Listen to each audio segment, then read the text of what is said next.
নিচে এটা কি পরে আছে? এটা তো দেখছি জাদুই জুতা। আরে এই জুতা পরলে নাকি আমার স্পিড 100 গুণ হয়ে যাবে। দ্রুত এই জুতাটাকে পরে ফেলি। চলো সিমরান, আমি তোমাকে নিতে এসেছি, একসাথে স্কুলে যাই। ঠিক আছে চলো, আমরা একসাথে স্কুলে যাব। আরে সিমরান এত জোরে দৌড়াচ্ছে কি করে? ও তো আমার বাইকের চেয়ে দ্রুত যাচ্ছে।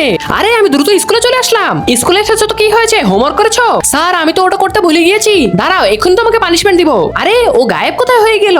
আমি তো মহান আল্লাহ তাআলাকে খুবই ভালোবাসি। এবার তোমরা প্রমাণ করো মহান আল্লাহ তাআলাকে কতটা ভালোবাসো। মহান আল্লাহ তাআলার জন্য একটি লাইক করে চ্যানেলটি সাবস্ক্রাইব করে দাও। আমার গতি তো 100 গুণ হয়ে গেছে। স্যার তো কোনোভাবে আমাকে ধরতে পারবে না। এই যে স্যার আমি এখানে, এবার ধরে দেখান। আরে একে তো কোনোভাবে ধরতে পারছি না। স্যার আপনি চাইলেও আমাকে আর ধরতে পারবেন না। রাহুল আজকে বেতন নিয়ে এসেছে তো, স্যারকে কিন্তু বেতন দিতে হবে। আরে এরা দুইজন তো অনেকগুলো টাকা নিয়ে এসেছে, এখন এদের টাকাগুলোকে আমি গায়েব করে দিব। আরে আমার টাকা কোথায় গেল? আমার টাকাও তো দেখছি গায়েব হয়ে গেল। এই দেখো তোমাদের টাকা তো আমার কাছে, দেখি তোমরা আমাকে কিভাবে ধরো। আরে এরা দুজন তো আমাকে ধরতে আসছে, দ্রুত পালিয়ে যায়। আরে সিমরান তো আবার গায়েব হয়ে গেল। কি হয়েছে কাকু, তুমি এমন করছো কেন? আমার শরীরটা খুবই খারাপ, আমি রুমটা পরিষ্কার করতে করতে খুবই ক্লান্ত হয়ে গিয়েছি। আরে এই ব্যাপার, তুমি চিন্তা করো না, রুমটাকে আমি পরিষ্কার করে দিচ্ছি। এবার দেখো আমি তো 1 মিনিটের ভিতরে পুরো রুমটা পরিষ্কার করে দিলাম।